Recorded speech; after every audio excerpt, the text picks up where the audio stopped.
There are several countdowns I've done that are creative, to say the least. Worst party games in Super Monkey Ball Banana Blitz. Most embarrassing grade school moments. Most annoying locations in Pokemon.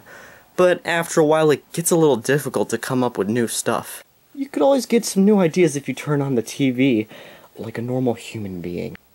Oh yeah, this sounds thrilling. Top 10 beef items cooked by Martha Stewart.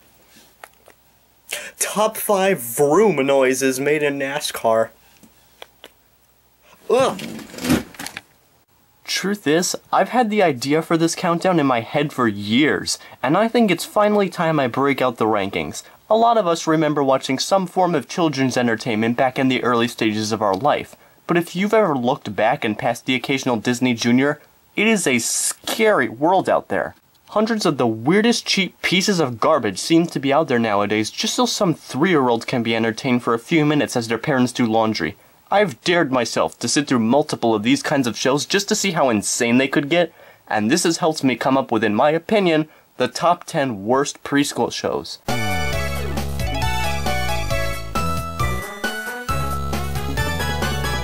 Of all the cheaply made preschool shows out there, the most pathetic ones are usually the 5-minute shorts that sometimes air between shows. I wasn't thinking of putting any of these on the list due to how forgettable most of them are, but there was one that got on my nerves so badly I gave in. The show that starts off this list is Where is Warehouse Mouse? Let me explain how this short even came about. There used to be a show called Imagination Movers, and it was creepy. But after the show finished its run, they somehow got the bright idea to take the most useless character and make an entire show about him. Warehouse Mouse is the only character from the show that even appears in this. A puppet mouse with punk orange hair that doesn't even speak an actual language. Well, there's the one-word sentence every now and then. Yeah, recycle. The stories themselves are about as brilliant as you'd expect. But what bothers me is not just how pointless this character was in the first place, but the fact that he's actually kind of a jerk. In one episode, he can't get to sleep because of a cuckoo clock that keeps interrupting him. The bird inside the clock is not at fault here. After all, it's stuck on there and forced to automatically go off. So what does Warehouse Mouse do? Get the hammer and bolt the big X in front of the clock, trapping the bird in there until someone else removes the bolts. And we're supposed to like this guy. I got totally turned off seeing stuff like this while listening to a grumpy, high-pitched growl. Speaking of mice...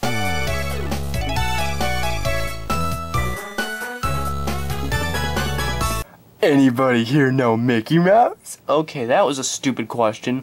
This guy's had so many different kinds of appearances, and he's usually more of a charming mascot that sometimes gets thrown into some comedy. It's meant for any age to enjoy, really. This is not legit Mickey Mouse. Mickey Mouse Clubhouse is like Teen Titans Go. Both shows took a group of characters and tossed them in a blender until it made nutmeg coffee. I'll go over the changes each main character went through. First, there's the big man himself. The moment he sees whatever he's looking for, he will stare at it for a few moments, then he will instantly turn around and ask where it is. It's as if he's actually forgotten where the object is. You could assume that he's simply encouraging the children watching to point out where it is, but if that's the case, don't look directly at it. That's cheating. We all recognize Donald by his sometimes grouchy attitude, but in this show he takes it a little too far. Any little thing, even if it's a case of the hiccups, will turn him into a total blubbering mess. Pluto is probably the character who has the least problems. He's just too cheerful like most of the other characters. Goofy is like one of those really annoying clowns you see at a child's birthday party. You know, the ones where every time they mess up, your kid is all like, ah! And because you're supposed to go along with it, you're all like, ah. In a certain episode, there's literally a part where he says, guess what, chicken butt. Enough said. Then there's the females. Oh boy, you know those types of women who are complete drama queens and spend their whole lives hating on men? Minnie is that in a nutshell. She does absolutely everything in the most feminine way possible, all the while talking down to the male characters like she's their captain or something. Daisy is her even more annoying partner in crime. Almost all the background characters are pretty much useless and have very shallow personalities. In fact, the real hero of this show is Toodles. This floating head who doesn't even talk or have a face is what supplies the main characters with items for any problem they might find themselves in. Whenever a tool has to be used, it's usually just because they messed up in some stupid way. Imagine if the super guide was the only reason the Mushroom Kingdom got saved. Sounds dumb, doesn't it? If you agree with me, then don't watch Mickey Mouse Clubhouse.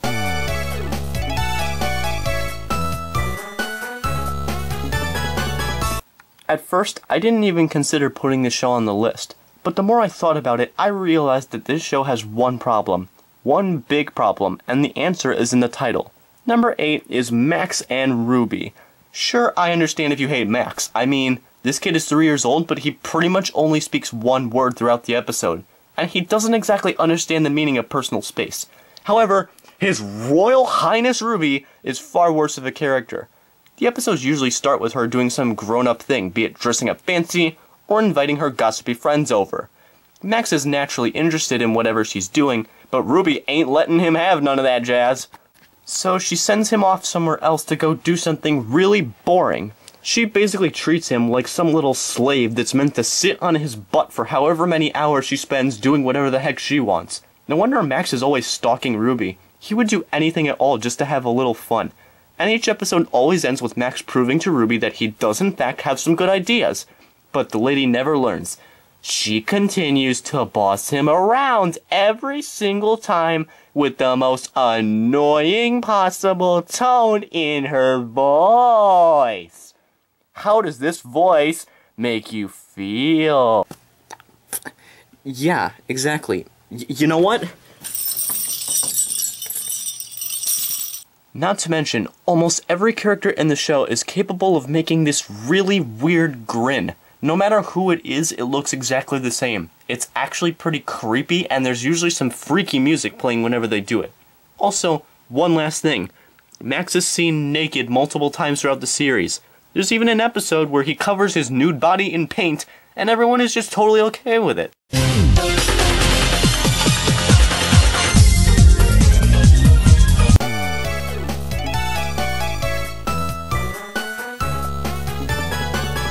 One of the most popular preschool shows out there is Blue's Clues. A lot of people remember this show from when they were children, and they liked it. That is, until Joe came along. But here's the thing. Joe isn't even my biggest issue with Blue's Clues. My problem is that other show that happened after Blue's Clues. Have any of you heard of Blue's Room? Yeah. It was beating a dead horse. Don't watch it. Basically, the story is that a new world has opened up in the Blue's Clues house. And whenever Blue uses a special key, it takes her to a live-action world where she can talk and has a bunch of new friends that are puppets. In fact, just about everyone is now a puppet except for Joe. Most of these characters have some of the most god-awful voices in any preschool show. We have her stuffed animal Polka Dots, who sounds like he's slowly getting pulled by gravity into a giant cheese grater.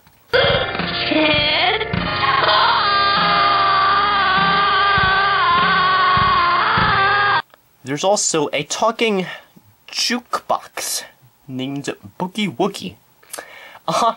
I'd rather have the talking spices, thank you very much. His voice is kinda like Polka Dots, but only half as bad. Doodleboard forces Blue to play some game where he draws a picture that's only about 10% finished. Then he finishes it and asks what we think it is. He finally tells us what the picture is, but only after he colors it. Oh, now I can tell what you drew. Doodleboard's voice, annoying. Rory, the dinosaur. Have you ever had that friend who thinks they're scary when they're actually anything but? That's Rory in a nutshell.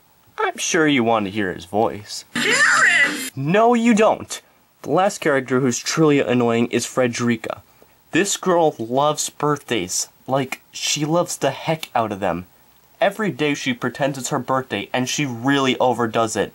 If you lived with her, you would have to wish her a happy birthday, bake her a cake, and give her presents pretty much every single day of the year. The worst thing about this show is the fact that in the last season of Blue's Clues, most of the episodes would start out actually being Blue's Clues in the first half. Then in the second half, Blue would take out the key and join Blue's room. Even when I was younger, I couldn't stand when she did that.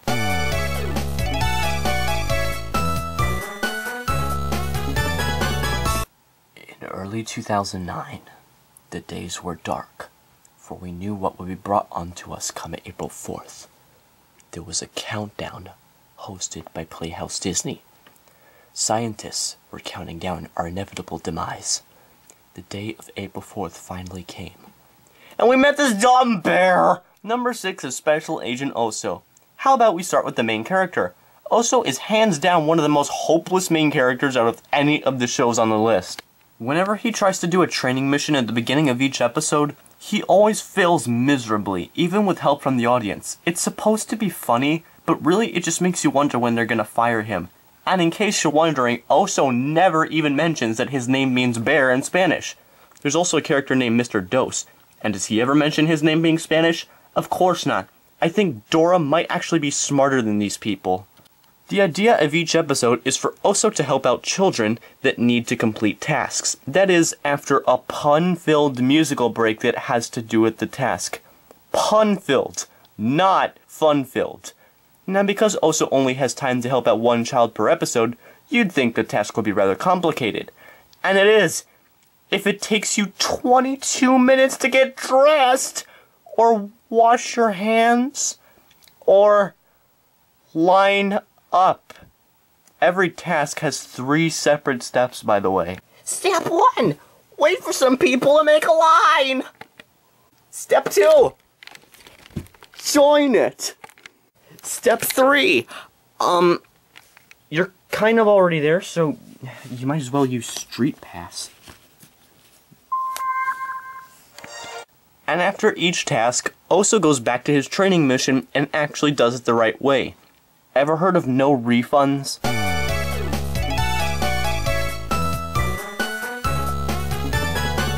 Fun fact, I know someone who used to be afraid of this show. Not just a single moment, the whole show itself. Obviously they were doing something wrong if that happened. Well, let me just see for myself.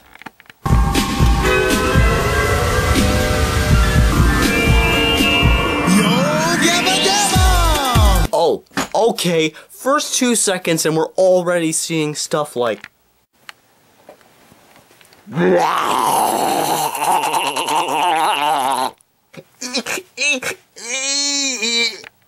Yeah, number 5 is Yo Gabba Gabba. You had to be expecting this, especially since I judge books by their cover.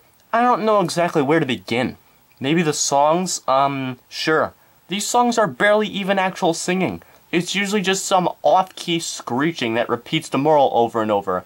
I like bugs, there's a party in my tummy, up, up, up, up, up, up, up, up, up, up, up, up, down, down, down, down, down, down, down, down, down, down, down, down, and the super important lesson we all know and love, don't bite your friends.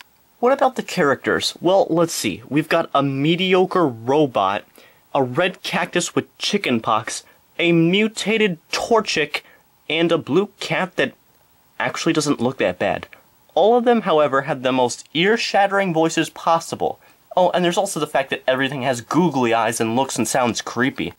Also, at times, they will cut to some random person who does something completely irrelevant. They might be talking about how important brushing your teeth is, and the next thing you know, there's some adult guy teaching you how to draw a fish. I don't understand it. And the characters way overreact to everything. I remember one scene where... Fufa was showing everyone a flower that she cut out of paper. How did everyone react? You used scissors? Danger! Danger! You will die! As messed up as this show might sound, there are actually people out there that like it. No, I don't mean just the children. I mean like all the soccer moms that support it. The ones that sweep all the merchandise right off the shelves and fling their children into these costumes. And they probably only support it because Jack Black volunteers to be on it all the dang time. Yes, the same guy from Pirates of the Caribbean. Wait, how do they pronounce it? Caribbean? Car Barber Bean Bin? I don't flippin' know.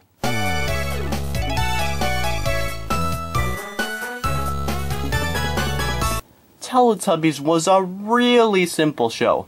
Don't ask me how it went on for 365 episodes. I honestly don't have much to say about it. So why don't we make its weirder cousin number 4? That's right, I'm talking about Booba.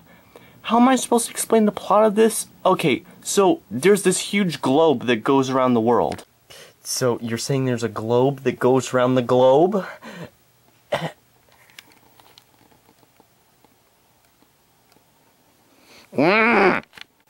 Anyway, this non-living globe passes by a bunch of children, and then it goes to some other country. There's no real point to this. Oh well, at least the theme song's not that bad.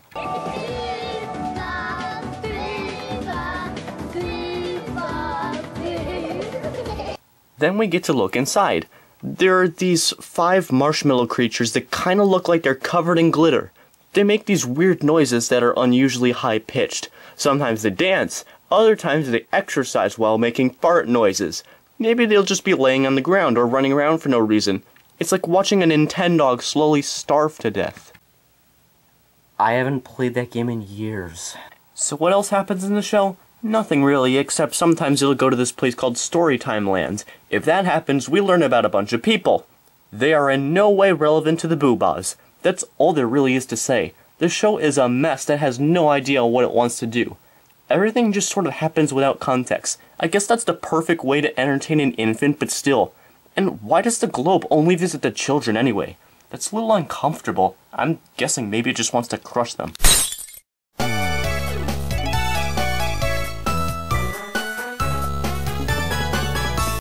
Do you like chips? Do you like relaxing? Do you like any form of electronics? Well, you better make sure you're not doing any of that stuff when these guys are around. It's the Fresh Beat Band. I don't care how healthy these people think they are. They all clearly drink way too much coffee. Basically what these people do is go around solving neighborhood problems with music. This band believes they're just the most amazing thing when it comes to their music, but there's nothing magical about it. It's really just some lame garage band that plays their songs in the most overconfident way possible. Barry had a little lamb. And oh yeah, their songs, by the way, every episode has the exact same performances, only one of them being different. Sure, there are a lot of preschool shows like Wonder Pets that have the same jingles every episode, but those jingles only last about 30 seconds, even though they may seem to take longer. This show, on the other hand, has the same 5 or so full-length songs sprinkled throughout each episode. Each one takes up a good 3 minutes, so no matter which episode you're watching, there's always about 15 minutes of filler. My other deal with the Fresh Beat Band? Twist. This guy sucks. Remember how Goofy was in Mickey Mouse Clubhouse? Twist is Goofy times 25. He talks twice as fast as everyone else. He always has some really stupid look on his face that makes you want to punch him. And he's never helpful. Twist is only there for comedy. Really bad, obnoxious comedy. Every time he shows up, it's pretty much like this. Oh no, I'm falling. What do we do? I don't know. Do you have any ideas, Twist? Oh, I've got an idea. What if we go to the garbage dump and we take the bananas and we smoosh them apart to make them look like parachutes? Here, and we'll put them in a big box and then we'll toss them in the air. Okay, I give up. Let's see, I've got one other idea. We could take, like, a sword and break off the vine and, hold on, let me try it again. That didn't look cool enough. I don't know. I have no idea how these people have fans, let alone a group of kids that actually do cosplay of them. As you probably wouldn't expect, these kids have no purpose and barely even speak.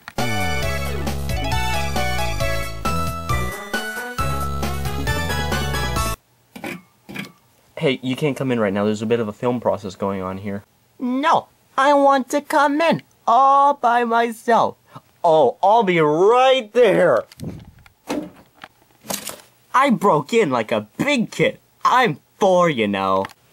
Get dust while he died.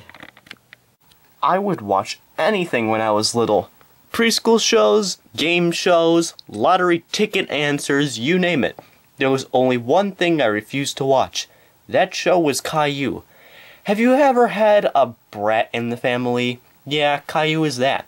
Here's how Caillou gets things done. Alright, so something goes wrong. Say, for instance, the circus is tomorrow when he thought it was today. Time to throw a dramatic tantrum, break out the super whiny voice, the hands and feet bouncing on the floor, and of course the lake of tears. Make it go on for a good 45 seconds. Parents try to reason with him, asking him to solve his problem in a fun way, like helping make breakfast. No. Continue to sob and question life until the cows come home. And how do his parents react? They just let him do whatever he wants without any sort of punishment, even if it means yanking on his baby sister and making her cry. Truth is, I have no idea why everyone hates Rosie so much. It's hard to believe we have someone like Caillou as the main character, and his parents think he's so angelic that I just feel like puking. However, the show was only like this at first. It managed to get hundreds of reports from parents who claimed that ever since their children saw Caillou, the children started acting like brats. They saw him as a role model, and because of that, the kids thought whining their butts off was actually the right thing to do. It ended up getting the show cancelled until a few years later. They brought it back with a much less bratty version of Caillou. They even had to show the difference by having him wear a yellow shirt instead of a gray one. That's pretty bad. I want a popsicle. No, I won't let you have a popsicle. That's for babies. Shoot, man. You know I changed over the years. Screw this, I'm getting some Dr. Pepper.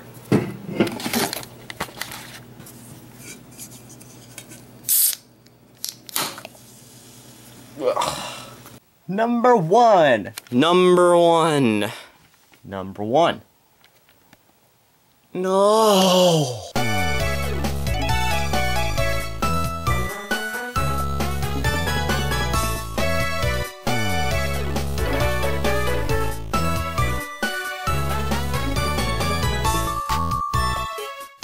The show that I chose for number one has kind of the same situation as Caillou. Only a certain season of the show has made it on the list.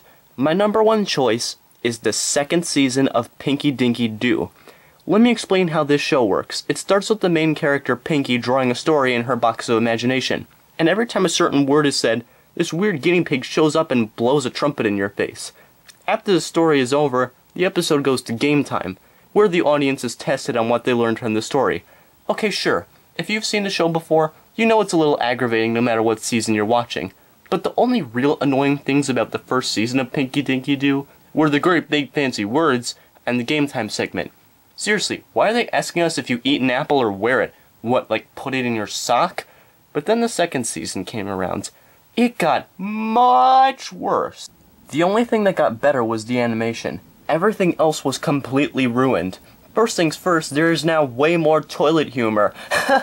They named the character Poopsie. That's a fancy word for Tootie Toot Toots. Also, the show has a side character named Daphne. And in the second season, they made her family a bunch of Mexican stereotypes for no reason at all. That's right, the show is now racist. And somehow the writers are the exact same ones. But while that may be true, the voice actors sure are different. Have a listen. I dare you. He's watering me to make me grow. Mommy waters the plants to make them grow tall, so why not me? I'm gonna get you, Johnny Jellyhead! Tyler, what are you doing? I'm getting ready to flush Johnny's favorite cat! Hey, Mr. Guinea Pig! I'm never gonna win! I quit! It seems like every single character now, not just their voice, is more obnoxious, rude, and just plain unlikable. The plots are also some of the weirdest, most messed up storylines I've seen in any preschool show. The first season actually made sense, usually focusing on problems you might encounter in real life. The second season tosses the most random places and characters at you out of nowhere, and a lot of the time, it's actually rather confusing. Probably one of the dumbest episodes I've come across goes like this. Mr. Guinea Pig is a postman who has to deliver a letter to a blue house with an acorn on it. But when he arrives at the town, it turns out there are hundreds of houses that are blue with acorns on them. First of all, addresses don't work like that. Second of all, that's a pretty big mistake for whoever wrote the letter. Anyway, do you want to know how this problem gets solved? Everyone paints their houses in different patterns except for Tyler. Okay, that might sound like a great idea, but here's the thing. The letter was sent before they painted their houses. And it just so happens that the letter was for Tyler. Nah, honey, I'm good. That's a wrap. I am way out of here. I am Lightning Manectric. I am Pac-Man the sound operator. I'm Yveltz the cameraman. I made it off of there just fine, by the way. And I'm Caillou, a special guest. Keep cool like an ice cube.